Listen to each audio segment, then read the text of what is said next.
Hola gente, ¿cómo están? Bueno, este video lo que voy a estar mostrando es este circuito que tengo acá en el protoboard. Básicamente es un driver FET, pero en lugar de ser el típico driver FET que tiene entradas para controlar el PWM y demás de salida, es un driver FET del tipo autooscilante, es decir, genera su propio PWM. Pero esto es bueno porque no necesitamos un controlador, pero es malo porque no nos permite, por ejemplo, variar el ciclo de trabajo. Aunque en este circuito yo obviamente se lo estoy mostrando con el ciclo de trabajo variable, porque tiene una similitud interna a lo que es los bloques internos del 555, del timer 555.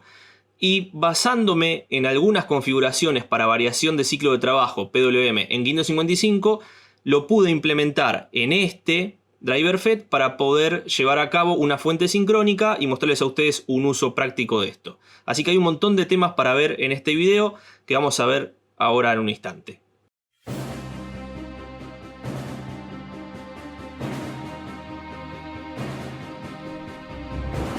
Este video está auspiciado por Altium Designer, un software profesional de diseño electrónico de alto nivel.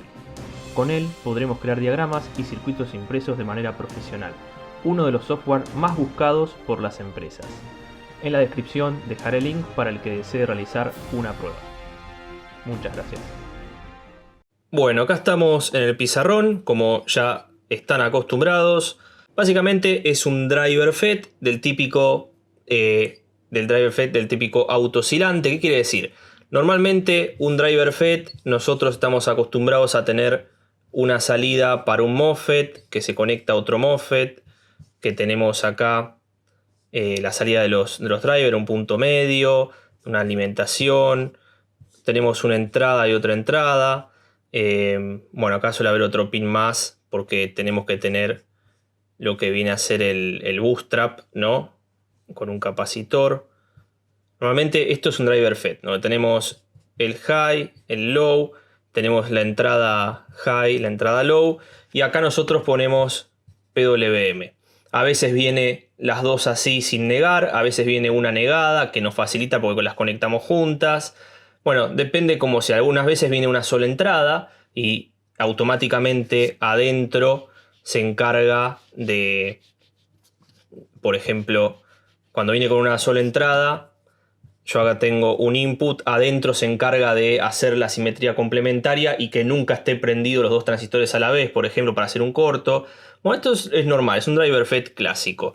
¿Qué pasa con el autooscilante? Bueno, perdón, mira, me está quedando verde de la última vez el marcador, lo limpié todo, pero bueno, tengo que limpiar también el borrador. ¿Qué pasa con el autooscilante? El autooscilante tiene adentro una resistencia y un capacitor, adentro no afuera. Y normalmente lo que nosotros hacemos es esto, es un circuito RC. El circuito RC lo que hace es generar automáticamente una frecuencia de reloj. Por ejemplo, según el valor de R y de C, que lo vemos en una tabla en el datasheet, lo que vamos a hacer es una señal del tipo, no diría PWM, pero vamos a ver en la práctica que sí. En realidad ellos normalmente dicen que tiene un 50% de ciclo de trabajo, pero yo en el osciloscopio vi un ciclo de trabajo del 40% más o menos, pero no importa. Es una señal fija, que queda siempre fija y demás. ¿Por qué hacen esto? Bueno, porque este circuito integrado no está pensado para hacer una fuente o algo así. Está pensado para que nosotros acá le pongamos un capacitor, una bobina, y esta bobina sea parte de un transformador que controla o prende luminarias. Por ejemplo, las lámparas de bajo consumo, esas lamparitas ahorradoras que tenían acá la rosca y acá tenían los tubos. No sé si se acuerdan de estas lámparas, que tenían unas lamparitas ahorradoras que venían con tubos. Está pensado para este tipo de cosas. Incluso adentro, en los bloques que vamos a ver después, tiene un MOSFET, estoy re quemado, tiene un Zener adentro, perdón, y este Zener nos permite, creo que era de 18 volt más o menos, poner una resistencia acá y alimentar esto, por ejemplo, con 300 volt de continua, DC. ¿Por qué? Y porque si yo voy a hacer este circuito con esta lámpara, yo puedo venir directamente con el enchufe de acá, con los 220, puedo rectificar estos 220, poner un filtro con un capacitor y puedo sacar de acá esta tensión. Puedo alimentar el driver FET IR2153 con los 300 volt de los 220 rectificados. Esta parte la conecto directamente acá a los 300 volt. Obviamente con MOSFET que soporten esta tensión, ¿no? Y de esa manera yo puedo hacer este tipo de circuito. Está pensado para eso. Ahora, si nosotros vamos adentro de este circuito, nos vamos a encontrar con algo bastante interesante, que básicamente es que tiene adentro en su interior unos comparadores. En este caso son 3 comparadores. Tenemos una resistencia, otra acá y creo que otra acá, ¿no? Una cosa así. Tiene estos comparadores, acá viene conectado así.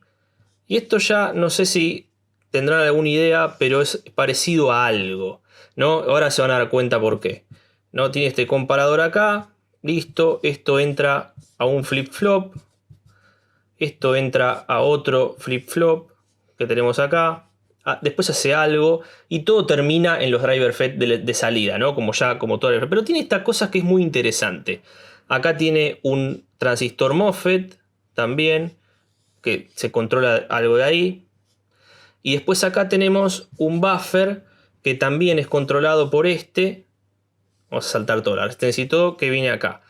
Ellos lo que hacen en estos pines, que van a ser el 2 y el 3, conectan acá una resistencia y de acá conectan un capacitor a masa. Esto es lo que hacen, ¿no? El R y el C. Si ustedes entran en detalle, hay algo que es muy parecido en esto, sobre todo al 555, ¿no? ¿Y por qué lo digo? Porque ellos en el propio datasheet ponen que es parecido al 555. Lo dicen ellos, no lo estoy inventando yo. Así que si me van a putear en los comentarios, a Infineon o a IR, a mí no. Ellos ya lo ponen en su descripción. ¿Por qué? Porque tiene estos comparadores y estas resistencias. En el 555 tiene 2 comparadores y 3 resistencias de 5K cada una. En este caso hay 4 resistencias y 3 comparadores, no importa. Pero la idea es la misma.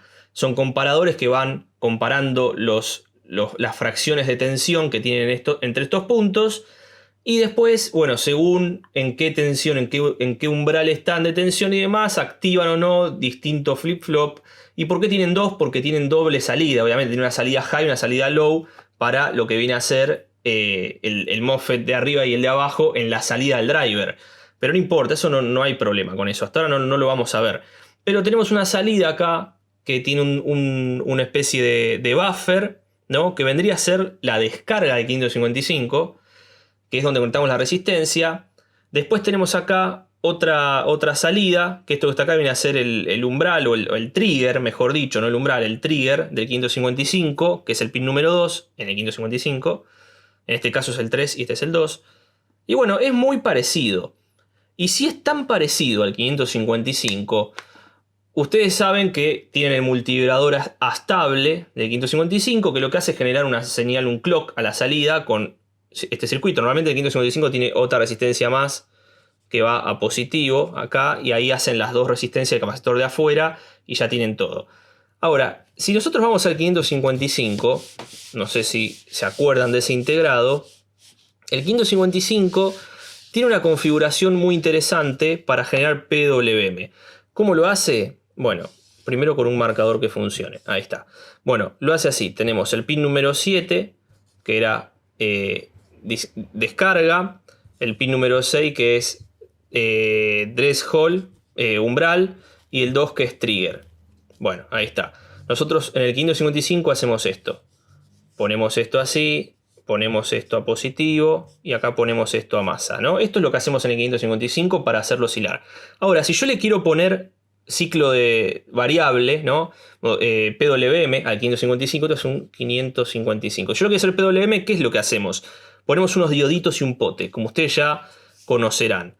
Entonces venimos acá, a esta parte, y lo que hacemos es alargar un poquito esto. Ponemos un diodo para abajo, un diodo para arriba, ponemos acá un potenciómetro y volvemos hacia acá. Esto es lo que hacemos con el 555. ¿Por qué hacíamos esto? Bueno, porque en un momento la corriente fluye de esta manera, pasa a través del potenciómetro y carga el capacitor. Y en otro momento el capacitor viene por acá, va con este diodo y retorna a la descarga. Entonces hace el ciclo de oscilación dentro del 555. Según a dónde tengo el potenciómetro es este valor de resistencia, ¿no? Si tengo el potenciómetro a la mitad, si es un potenciómetro de 100K y lo tengo a la mitad, tengo 50K para arriba, 50K para abajo, lo cual es como si esto pasara por una resistencia de 50K y fuese para arriba con el diodo. Ahora, si yo esto le pongo 10K de este lado y 90K del otro lado, lo que va a pasar es que este tiempo va a ser más rápido que el otro. Por ejemplo, T-on y T-off. Si yo le pongo, en vez de 50 y 50, le pongo 10K en este lado y 90K en el otro lado, lo que va a pasar es que esta resistencia que está de este lado de 10K va a ser más chica que esta, lo cual va a pasar más rápido. Y si pasa más rápido, T-on va a ser más corto, entonces va a ser esto, ¿no? El PWM, por eso tenemos los dioditos acá. Nada, no quiero meterme mucho en esto porque es un circuito muy básico de 555, pero bueno. Ahora, con este circuito, yo puedo entrar al IR2153, por ejemplo, ¿no? Puedo sacar esto porque el IR no lo lleva. Y tal cual lo tengo yo acá, vengo al IR, acá tengo RT y CT. Y se terminó. Y ahí tenemos un ciclo variable o un ancho de pulso variable que nos va a permitir trabajar con PWM. ¿A qué frecuencia? Bueno, la frecuencia que va a haber en esto que está acá, todo este choclo que tengo acá, más la caída de tensión en los diodos, va a tener una impedancia tal, ¿no? Donde esté situado el potenciómetro, que va a ser las veces de RC. Hay otros circuitos también para fuentes que ponen acá abajo, por ejemplo, un transistor con otro capacitor, y van variando la polarización de este transistor para que varíe, pero no varía el ancho de pulso, varía la frecuencia. Entonces, nada, se los comento por las dudas, ¿no? Pero bueno, una solución que viene del 555, al ser un circuito que tiene una parte muy parecida al 555, la podemos implementar y funciona, lo cual no es poca cosa. Ahora sí, ahora vamos a ver qué es lo que voy a hacer yo con esto. Aparte de convertirlo a PWM, como ya les comentaba recién, yo lo que tengo es el IR2153 con una salida que va a tener una resistencia a lo que viene a ser un MOSFET canal P, ¿no? Acá tenemos otra resistencia. Perdón, me faltó la flechita porque si no, no van a saber de dónde va a salir. Bueno, el punto central, esto va a masa, esto va a positivo. Por ahora le voy a poner 12 volt a todo el circuito, no me molesta. Después acá tenemos un diodito rápido que va a ir con un capacitor a este punto. Esto es también 12 volt, es la alimentación. BCC, esto que está acá, creo que es, no sé si era BS, no, esto es, parece que es una de B. BS, HO, LO, o sea, High Output, Low Output. Y después teníamos RT, CT y GND, ¿no? Esto es todo. Y acá yo le voy a poner los dioditos, uno en el 4148, ¿no? Uno para arriba y otro para abajo. Esto lo voy a conectar acá, un capacitor, y tenemos estos 10K, potencia de 10K. Igual en el circuito vamos a ver después en detalle en el Altium cómo es. Esto es lo que tenemos. Yo a la salida voy a agarrar y le voy a poner una bobina y un capacitor a masa. Y acá tenemos nuestra BO, ¿no? ¿Qué es esto? Bueno, esto es una fuente sincrónica. Es muy común y es muy útil. ¿Por qué? Porque la fuente sincrónica, a diferencia de una fuente Buck, esto es una fuente Buck, ¿no? Una fuente reductora de tensión, Buck o step down. Este tipo de topología lo que hace es la simetría entre estos dos transistores y lo que hace es, bueno, generar un PWM en este punto que hace que la bobina varíe el ciclo de trabajo y varíe la tensión, ¿no? Como toda fuente switching. Pero tiene algo que es interesante. Yo lo voy a hacer así porque quiero aprovechar este IR2153 con este PWM para hacer una fuente y darle un uso. Ahora, es una fuente de lazo abierto. Es decir, yo no tengo feedback acá. Acá yo lo que quisiera es tener dos resistencias, tomar una muestra e inyectarla en algún lado. Pero no tengo eso porque no es una fuente. Para eso yo tendría que agarrar, tendría que inyectar esto en un comparador de error con una tensión de referencia, una BREF, y esto que está acá tendría que controlar de alguna manera ese potenciómetro, ¿no? Que obviamente se puede hacer, se puede reemplazar esto por un transistor y hacer alguna magia en el medio como para que yo haga esto, poner un comparador, una referencia estable y tengo una fuente realimentada de ciclo cerrado. Y ahí ya tenía una fuente. En este caso yo no lo voy a hacer todo eso porque es mucho laburo al cohete y no sé si vale la pena hacer esto para hacer una fuente sincrónica, porque yo puedo usar otro integrado, puedo poner un TL494, puedo poner un IR2111 como el que usé en el amplificador clase D y hacer la misma fuente y encima tengo feedback porque el TL494 tiene opción de feedback. Entonces no tiene mucho sentido. Pero se los tengo que decir porque es parte de lo que yo les estoy comentando, ¿no? O sea, yo no quiero guardar mi información en ese sentido. Entonces, es una de las cosas que voy a probar. Y lo voy a probar y se los voy a mostrar. Este tipo de fuente normalmente son fuentes que soportan trabajar en frecuencias altas. Por ejemplo, las fuentes comerciales que ya se venden, sincrónicas, trabajan alrededor del megahertz, lo cual está bueno, es más eficiente. Y aparte es más eficiente porque no tienen un diodo. Y ahora les voy a explicar eso, porque para explicar esto tengo que explicar... tengo que hacer un repaso de la fuente Buck, ¿no? Porque si no me van a decir, pero eso... La fuente Buck, ¿cómo era? Teníamos un switch, una bobina, acá tenemos el capacitor de salida, acá teníamos el diodito, el diodo Schottky, capacitor de entrada, masa, ¿no? CI, CO, L, switch y diodo. Esta es la fuente Buck de toda la vida. Yo prendo acá, cuando yo prendo acá circula una corriente que viaja de esta manera, ¿no? Entonces me energiza la bobina, al mismo tiempo me alimenta la carga y me carga el capacitor. El diodo está en inversa, lo cual no hace nada porque esto está cerrado, ¿no? Si esto yo lo cierro, ¿no? Hablando si está cerrado. Entonces hace así. Mientras la bobina se energiza, yo después esto lo abro y cuando yo abro el circuito, ¿qué pasa? Bueno, cuando yo abro el circuito, ¿no? Se abre este transistor que está acá y lo que sucede es al revés. Viene la... se cierra a través del diodo, porque el diodo permite que se cierre a través del diodo junto con la energía que tenía acumulada la bobina. Entonces yo sigo manteniendo la tensión en la salida con la energía que tenía almacenada la bobina y porque el diodo me permite hacer la circulación de esta manera como para que yo alimente la salida. Por eso lo puedo hacer. Así funciona una Buck y es muy básico. Ahora viene la magia del universo. Si yo agarro esta misma Buck, ¿no? La voy a dibujar, tratar de dibujar lo más parecida posible. Tengo capacitor de entrada, capacitor de salida y en este lugar le pongo otro switch, ¿no? La misma fuente. CI/CO, switch 1, switch 2. Es la misma fuente de arriba, solo que saco el diodo y pongo otro switch. ¿Qué pasa? Bueno, en un momento de la topología Buck está este cerrado, pasa la corriente para acá, carga la bobina, alimenta la carga, etc. Cuando lo abro, lo hace a través del diodo. Lo cual podemos decir que funciona uno y después funciona el otro. Funcionan por turnos. Acá pasaría lo mismo. Yo prendo este y abro este. Mientras está prendido uno, está abierto el otro, ¿no? Yo vengo acá, hago así.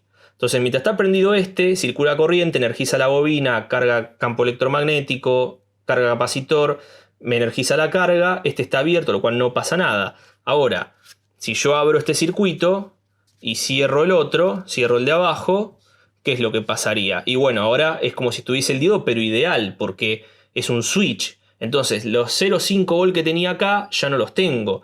¿Por qué? Porque, por ejemplo, si yo hago una ecuación, por ejemplo, la potencia en el diodo sería algo así como la tensión en el diodo por la corriente de salida. Bueno, esto en realidad es un B de salida sobre de entrada. Esto no hace falta, lo puedo sacar porque después en esta otra fórmula que tengo acá puedo sacar lo mismo, pero otra vez la del diodo no, la del transistor, ¿no? La tensión en el FET vendría a ser la potencia, pero esto es potencia en el FET, vendría a ser la RDS on del FET, o sea, I al cuadrado por R, ¿no? Por la IO al cuadrado y al cuadrado por R, y de vuelta este valor, porque esto viene por el ciclo de trabajo, ¿no? Que yo necesito, no importa. Como son iguales los puedo eliminar, pero no los quise eliminar del principio sin decírselos porque si no me van a putear. Pero bueno, puedo hacer esto, porque no me interesa la tensión que tiene. Ahora, lo que quiero saber es esto. Entonces, si yo tengo, por ejemplo, para nuestro cálculo, si yo tengo una BD de 0,5 volt, que es normal, y una RDS on, en este caso del MOSFET, de 80 miliohms, que puede ser un valor relativamente normal, suponiendo para una corriente de 1 ampere, ¿no? Vamos a poner números que nos ayuden a nosotros a calcular con la cabeza. Vamos a tener entonces 500 miliwatt en este caso, en el caso del diodo, la potencia que va a estar disipando el diodo, y en este caso 80 miliwatt la potencia que va a estar disipando el transistor. Entonces tenemos una baja sustancial, más de 5 veces el consumo en el diodo que en el transistor, lo cual hace que nuestra fuente sea más eficiente. Hay una potencia menor usando transistor que usando diodo. Pero bueno, esto tiene un costo. Yo acá tengo un único switch, una única salida PWM. Acá tengo que tener 2 salidas, ¿no? Y acá tengo que tener un PWM. Yo tengo que venir con PWM, una va a estar negada y la otra no. Y bueno, o sea, es el costo. Necesito 2 salidas en el driver FET y acá una sola. Pero tengo 80 miliwatt en este transistor y 500 miliwatt en este. Y yo estoy haciendo un cálculo de 1 ampere y qué sé yo. Ahora, si yo pongo 5 amperes que pasen por acá, y bueno, ya esos 500 miliwatt son bastante más. Entonces, es consumo, es temperatura también. Entonces, bueno, es algo que yo les quería comentar porque me pareció bastante interesante. Ahora lo que vamos a ver es los cálculos de lo que viene a ser la bobina del capacitor. Pero bueno, esto es básicamente un resumen muy grande de la diferencia entre una fuente de topología Buck estándar, no sincrónica, y una topología Buck sincrónica. Sincrónica versus no sincrónica. Algo muy bueno también es que al trabajar con menos temperatura, menos potencia, normalmente hay muchos integrados, muchas fuentes de alimentación. Este marcador era nuevo y no sé por qué dibuja así. Hay muchas fuentes que tienen en su interior los 2 transistores adentro, ¿no? Y ya tienen un pin donde ustedes solamente ponen la bobina y el capacitor.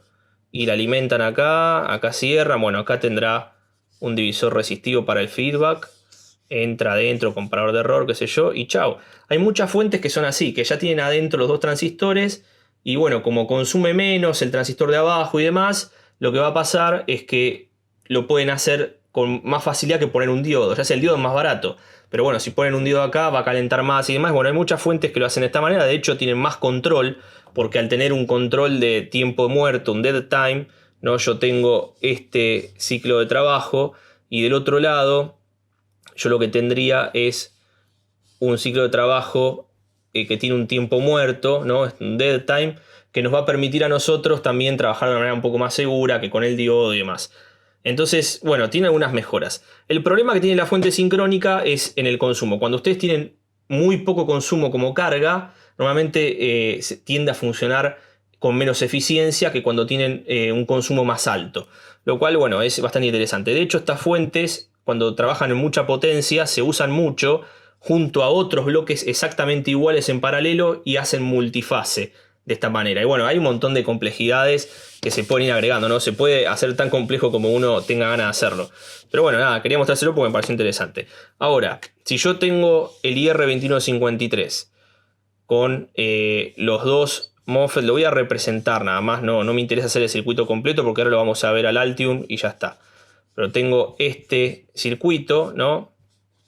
BO, C y L.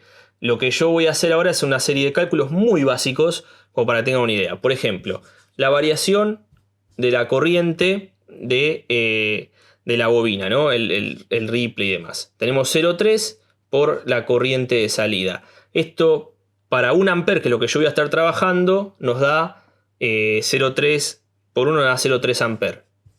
¿No? Listo. Y es un valor que tenemos que sacar. La variación de la corriente de la bobina. Después tenemos la bobina, que es algo muy importante, que viene dado por B de entrada, BI, menos lo que viene a ser BO, esto es por... BO estaba adelantando. Y después tenemos la variación de la corriente, que ya la sacamos, por la frecuencia, por BI. Yo voy a estar trabajando con 12 volt de entrada y quiero 5 volt de salida. Entonces, ¿cómo hago esto? Fácil. 12 volt menos 5 volt por 5 volt, porque es VO, sobre 0,3 ampere por la frecuencia de trabajo. Deberían ser 150 kHz más o menos por los valores que yo elegí en el circuito que vamos a ver ahora en el Altium. Pero como yo le puse un potenciómetro y 2 diodos, esa frecuencia baja más o menos a 100 kHz, cual yo le pongo 100K. Y después la BI dijimos que eran 12 volt. Si yo hago todo este cociente, me va a dar algo así como unos 90 y algo de microhenry, que yo lo voy a llevar a 100 microhenry aproximadamente. Y después el capacitor de salida, que viene a ser este de acá, es muy sencillo. Normalmente es la variación del ripple de la bobina. Esto 8 veces por la frecuencia, por la tensión, por el ripple de la tensión de salida. La variación de la bobina es 0,3 amper, 8 veces por 100 kHz por el ripple, con un ripple de 10 mV pico a pico, que es ideal, más o menos ojalá tuviese 10 mV, con un ripple de 10 mV nos va a dar algo así como 40 o 38 microfaradios. Yo le voy a poner 47 microfaradios porque es un valor estándar. Podríamos ponerle dos capacitores de 22 microfaradios en paralelo, que es mejor, porque al poner dos capacitores en paralelo reducimos la resistencia serie equivalente también, que es ideal para trabajar este tipo de fuente. Pero bueno, nada, ahora lo que voy a hacer es ir al Altium y vamos a ver, vamos a ver cómo funciona el circuito, ¿no? Cómo está completo, lo voy a explicar. Y después vamos a ir al laboratorio, lo vamos a enchufar al osciloscopio, vamos a enchufar la carga electrónica y vamos a someter un poquito la fuente a ver cómo funciona. Bueno, acá estamos en el circuito, en el Altium, y tenemos algunas capturas que yo fui sacando de datasheet y el circuito propiamente dicho, ¿no? Vamos a ver por partes. Bueno, acá lo primero que vemos es el diagrama interno del IR2153. Tenemos, como les decía antes en el pizarrón, los 3 comparadores, las 4 resistencias. Tenemos acá lo que viene a ser la descarga del circuito, el trigger del circuito, el transistor que es el que cierra y nos corta el capacitor, los 2 flip-flop o los dead time, las salidas que son para la parte alta y la parte baja donde van los MOSFET, esa es la parte driver FET, sería esta. Y acá, en esta parte donde tenemos RT y CT, en la parte donde nosotros ponemos la resistencia y el capacitor. Yo en este punto puse el potenciómetro y los 2 diodos para generar lo mismo que hacíamos con el 555, que era generar básicamente un ciclo de trabajo variable, ¿no? Un PWM. Después acá tenemos las curvas de la relación de la resistencia del capacitor para el circuito RC para el oscilador. Yo estaba usando, por ejemplo, 10K del potenciómetro y estaba usando 4.7 nanofaradios, que es lo que tengo acá. Es la curva esta que está acá, medio violeta, ¿no? Y 10K me estaría dando... En realidad, no sé cuánto me estaría dando. No, perdón, 470 pico es lo que estoy diciendo yo. 471 es el capacitor. 470 pico es la fucsia. Por eso, no me cerraba el número de frecuencia, por eso lo volví a ver. Tenemos con 10K más o menos 100... Está bien, 100 kHz. Y acá está 200, 150 kHz deberíamos tener. Pero esto es si yo pongo RC, ¿no? Si yo vengo acá y pongo una R y un C. Ahora, 150 kHz si yo pongo una resistencia de 10K con un capacitor de 470 pico. Si yo en lugar de poner una resistencia de 10K pongo un potenciómetro variable con los 2 diodos para hacer PWM, esta frecuencia va a ser menor, va a estar alrededor de los 80 kHz más o menos. Que es lo que tenemos acá. En el circuito lo que tenemos es el IR2153, tenemos RT y CT, yo puse los 10K más estos 10K, serían como 20K, por ejemplo. A ver qué pasa si ponemos 20K. Si ponemos 20K, sería esta recta de acá, nos va a dar... Está bien, ahí tenemos los 80 kHz que nos da el circuito, lo cual sigue funcionando bien, es calculable, digamos, no es una dispersión rara que no sepamos de dónde sale. Así que tenemos 10K más los 10K máximos, es la frecuencia que puede llegar a tener. Pero vamos a variar el ciclo de trabajo nosotros. Como les comentaba en la teoría, en un momento la tensión pasa por un diodo a través del capacitor y descarga a través del potenciómetro y descarga en el capacitor, y en otro momento a través del otro diodo y descarga en el capacitor. Entonces, al tener estos dos diodos y este potenciómetro, nosotros podemos elegir el balance en tiempo de carga y descarga del capacitor. Y ese balance de tiempo nos va a dar un ciclo de trabajo positivo o negativo variable, un PWM. Después tenemos acá un capacitor de fuente, un capacitor de filtrado de 100 nanofaradios, que se lo pueden poner o no. Después tenemos el diodo, que en conjunto con el capacitor C2 hacen la parte de bootstrap, por eso tensión BB, B corta, B larga, tensión de bootstrap, que estoy usando un FR205, que es un diodo rápido, y un capacitor de 1 microfaradio. Con este circuito nosotros elevamos la tensión, tenemos un booster de tensión, para que podamos tener entre BS, o sea, lo que viene a ser el source de este transistor de arriba, high side, y el gate, tengamos una tensión de aproximadamente 10 volt, que si la mido contra masa van a ser como 20 volt. Por eso necesito un bootstrap. Yo lo estoy alimentando todo con 12. Acá en esta caída, en esta BGS que tengo en el transistor de arriba, voy a tener una tensión más alta. Por eso necesito un bootstrap. Y después tenemos abajo el low side, el otro transistor, que viene a trabajar como si fuese el diodo de la fuente. Entonces, bueno, igual tiene un diodo el transistor, que también cumple la función, pero nosotros en un momento lo vamos a cerrar, lo cual va a hacer que pase todo a través del transistor y no a través del diodo, porque, bueno, cuando está trabajando en inversa el diodo, cuando se cierra Q1, que es el de arriba, y abre Q2, tanto Q2 va a estar abierto y el diodo va a estar en inversa, lo cual el diodo va a estar abierto también, idealmente hablando. Entonces la tensión va a pasar por Q1 y va a ir hacia L1 y C3.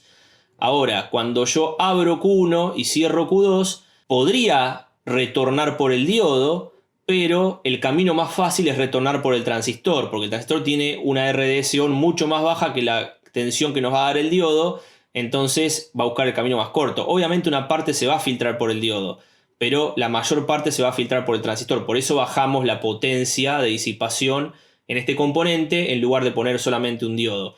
Y después tenemos dos capacitores de 22 micro, porque yo les comentaba recién en la teoría que me había dado 40 y pico de microfaradios y mejor tener dos capacitores que uno, porque de esta manera bajamos la resistencia serie equivalente. Y acá tenemos los cálculos. Tenemos la variación de la frecuencia de inductor, que es 0,3 por la corriente máxima. Esto es un ripple de corriente de inductor. Después tenemos el cálculo de inductancia, que es Bin menos Bout por Bout sobre la corriente que calculamos recién, por la frecuencia de switcheo por Bin. Acá yo le puse 100 kHz, ¿no? Y después tenemos acá el capacitor de salida, que es Out por, bueno, la variación otra vez, el ripple de la corriente de inductor, por 8 por switch, por la frecuencia de switch, por el ripple de salida de tensión. O sea, este es ripple de corriente y ripple de salida. Y ripple de tensión. Ambas son de salida, pero una es de corriente y otra de tensión. Después venimos acá y tenemos los cálculos. Para un ripple de la corriente de 0,3 por 1 ampere, nos da 0,3 ampere. Después tomamos, me olvidé de poner acá adelante qué es este valor. Bueno, este valor es la L, la inductancia. Inductancia me da, bueno, si yo pongo 12 volt de entrada, 5 volt de salida, 5 volt de salida, los 0,3 que me dio arriba, 100 kHz y los 12 volt me dan 97,2 microhenry. Yo le puse 100 microhenry acá. Y después acá el capacitor es 0,3, porque es el mismo valor que teníamos antes calculado. 0,3 amperes sobre 8 por 100 kHz por más o menos 10 mV pico a pico de ripple, que es lo que uno quisiera, nos da 37 microfaradios. Si tendríamos mucho ripple, tal vez tengamos que agregar un poco más de capacidad. Pero bueno, básicamente el circuito es muy básico y es este, que yo obviamente dejo todo esto en la descripción, en el link de Mega y demás, para que el que lo necesite se lo descarga. Pero bueno, así que vamos ahora al laboratorio a ver cómo funciona. Bueno, acá estamos en el laboratorio. Entonces, ya vimos la teoría, vimos qué tan fácil fue hacer el ciclo de trabajo variable, vimos cómo funciona una fuente sincrónica, analizamos algunas cosas que está bastante bueno.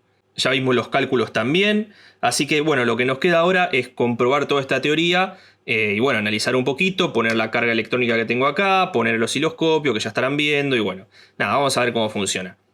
Lo que yo voy a hacer es alimentar primero con... primero les voy a mostrar cómo está compuesto el circuito, porque siempre lo hago, así que bueno. Acá tenemos el driver FET, el IR2153, tenemos el capacitor de oscilación que está acá abajo. Voy a hacer un poquito de zoom para que sea mejor. Bueno, acá tenemos el circuito. Básicamente lo que podemos ver es el driver FET autooscilante, el IR2153, el capacitor que estamos usando para el circuito RC del oscilador interno.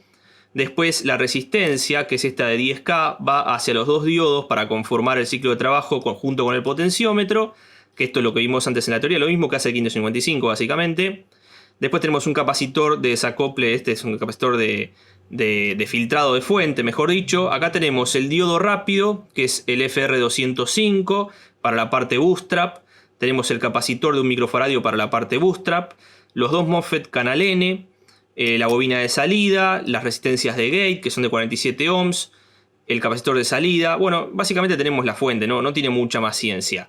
Pero es lo que tenemos. Tenemos el osciloscopio enganchado al gate del transistor low side, porque la diferencia de tensión es más fácil para ver en el osciloscopio. Si yo lo pongo en el high side voy a ver mucha tensión respecto a masa, y tendría que poner la masa en el punto medio y no quiero hacer cosas raras, que las podría hacer porque está aislado, pero bueno, es más fácil así. Por otro lado tenemos el osciloscopio, la carga y la fuente, y el tester con la fuente. Bueno, lo que yo voy a estar haciendo ahora es prender este circuito. Tengo alimentado con 12 volts. Ahí estamos viendo en el osciloscopio, tenemos unos 80 kHz aproximadamente, más o menos la variación o dispersión de este circuito, obviamente, ¿no? Porque hay dispersión en el circuito. Si yo varío, por ejemplo, el ciclo de trabajo, deberíamos ver cómo varía en el osciloscopio. Efectivamente, está variando, no habría ningún problema con eso. Ahora están dando bastante bien.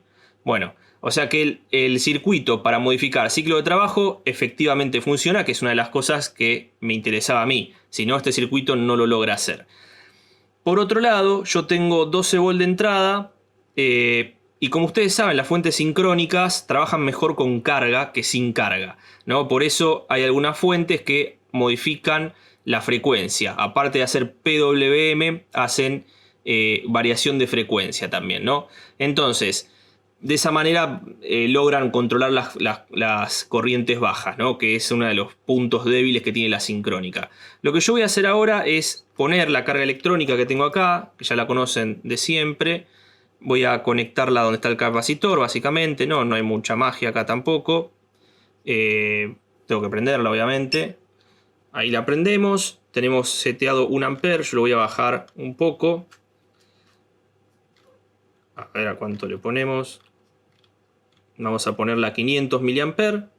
Tenemos 7.98 volt. No sé si lo estarán viendo bien. La verdad que es bastante complicado con la luz. Este display azul, la verdad que es bastante complejo verlo. Pero bueno, voy a poner el tester porque me parece más fiable el tester para que ustedes vean. Y aparte este tester se ve bastante bien. Aunque está así de costado, se suele ver bastante bien por la pantalla que tiene.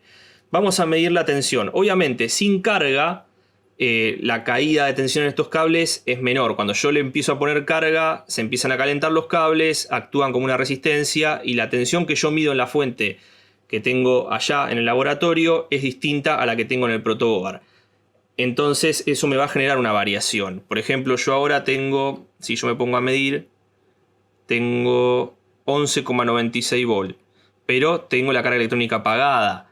Cuando yo prenda la carga electrónica, esto primero tengo que comentarles una cosa que ya vieron en la teoría. No tenemos comparador de error en esta fuente. Al no tener comparador de error, no tengo feedback contra qué comparar. Lo cual, muy posiblemente, cuando yo le ponga consumo, caiga la tensión. Así que yo lo voy a empezar a poner con una tensión más baja, por ejemplo 5 volt. Y ahora va a caer, cuando yo le ponga 500 mA va a caer, pero bueno, es una de las cosas que pasan cuando no tenemos un sistema de control que está realimentando todo el tiempo y corrigiendo. Yo la única corrección que tengo ahora es a lazo abierto con mi mano, o sea, yo sería el control de esto ahora. Pero bueno, habría que ponerle un lazo. Bueno, ahí tenemos, cayó, ahí está, cayó a 3 volt, vemos el ciclo de trabajo. Yo lo que voy a hacer ahora es llevarlo a 5 volt. O sea, estaría corrigiendo yo el feedback con la mano, básicamente. A llevarlo a 5 volt. Bueno, ahí tenemos 5 volt.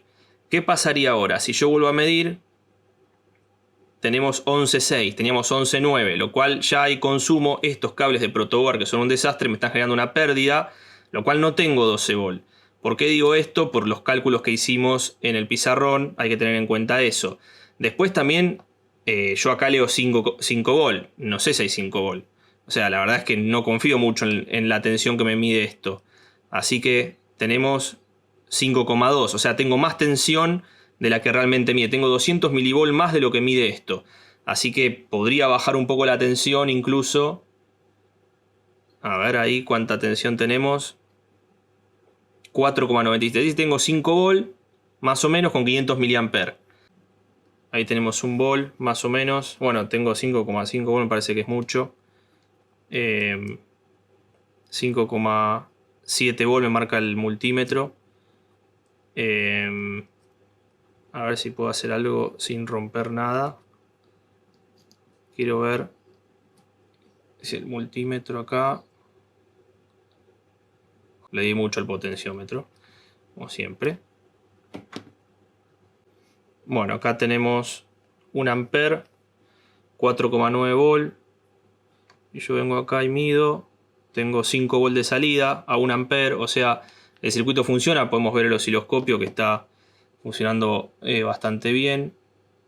Incluso puedo bajar la tensión. Obviamente vemos cómo varía el ciclo de trabajo. Y puedo subir la tensión también, ¿no? 5 volt.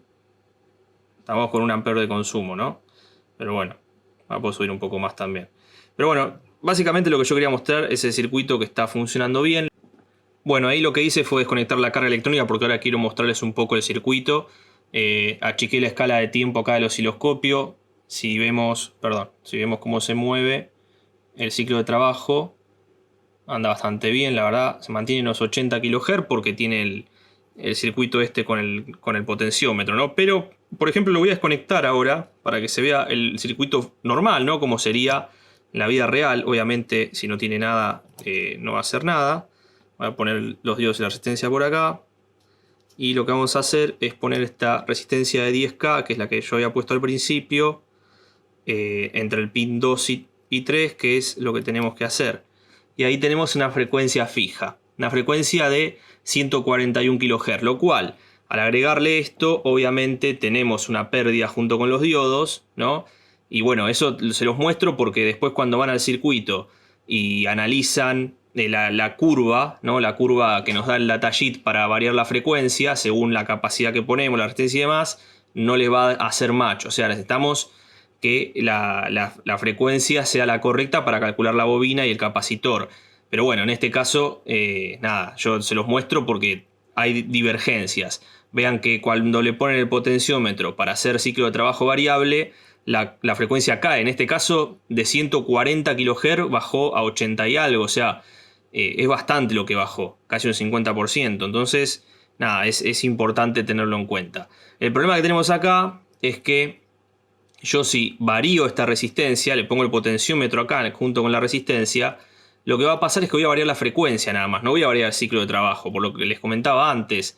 Entonces tengan en cuenta eso porque este circuito, así como está, sin la variación de ciclo de trabajo, o sea, como lo pensó la gente de IR o la gente de Infineon, depende de quién se lo compren, lo pensaron para tener una frecuencia fija y un ciclo de trabajo fijo también. El ciclo de trabajo está más o menos al 40%.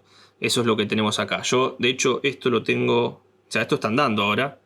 Está consumiendo muy poco. No sé ni qué tensión tiene con este ciclo de trabajo. A ver cómo queda. 7 volt tiene. Bueno, está bajando la tensión, pero bueno, no, obviamente está fijo. No puedo hacer mucho más. Pero bueno, se los quería mostrar porque me pareció interesante. Sobre todo la similitud que tiene con el 555, que nos permita hacer lo mismo que hacemos con el 555, de ponerle los diodos y hacer un ciclo variable, ¿no? Un ancho de pulso variable. Así que nada, me pareció interesante para mostrárselos. O sea, no sé si van a salir corriendo a comprar esto y hacerlo, porque no sé si vale la pena. Tal vez depende del proyecto que tengan, ¿no? O sea, si van a poner acá un circuito que puede quedar fijo, incluso este circuito lo usan mucho también, lo vi para inductor haters, por ejemplo, los calentadores por inducción, que le ponen un capacitor en serie con la bobina, que son pocas espiras, y bueno, lo hacen calentar, hacen circular un campo magnético por la bobina, y cuando meten algún pedazo de metal, como esto por ejemplo, por el medio de la bobina, esto hace de núcleo, se satura y se calienta, ¿no? Un inductor hater. Obviamente podemos alimentarlo con más tensión y más potencia, depende de los MOSFET que estemos usando, y obviamente si van a poner pocas espiras, podemos poner un oscilador de una frecuencia mucho más alta. Yo en este caso estoy trabajando con una frecuencia de 140 kHz, pero como vieron en la teoría, como vieron en el datasheet, este integrado soporta frecuencias mucho mayores, lo cual lo hace más interesante para trabajar con bobinas con menos espiras y hacer ese tipo de cosas raras. Incluso también lo vi trabajando con bobinas Tesla. En primarios de bobinas Tesla también lo vi, porque como ya el circuito queda oscilando y no hay que hacer más nada, parece bastante cómodo. Pero bueno, yo le estoy agarrando algo que está pensado para un uso fijo y lo estoy convirtiendo a un uso de ciclo de ancho de pulso variable, de ciclo de trabajo variable o ancho de pulso variable, con la misma técnica que se emplea en el 555, porque adentro tiene los comparadores, las resistencias y la descarga y el umbral y lo mismo que tiene 555. Entonces es bastante interesante. Así que bueno, gente, espero que les haya servido de algo el video, que lo puedan implementar o no, pero por lo menos hayan aprendido algo nuevo sobre fuente sincrónica, sobre este integrado, sobre qué es un autooscilante en el caso de los driver FET. Así que suscríbete al canal, no te olvides de dejar tu like, tu comentario y nos vemos en un próximo video. Chao.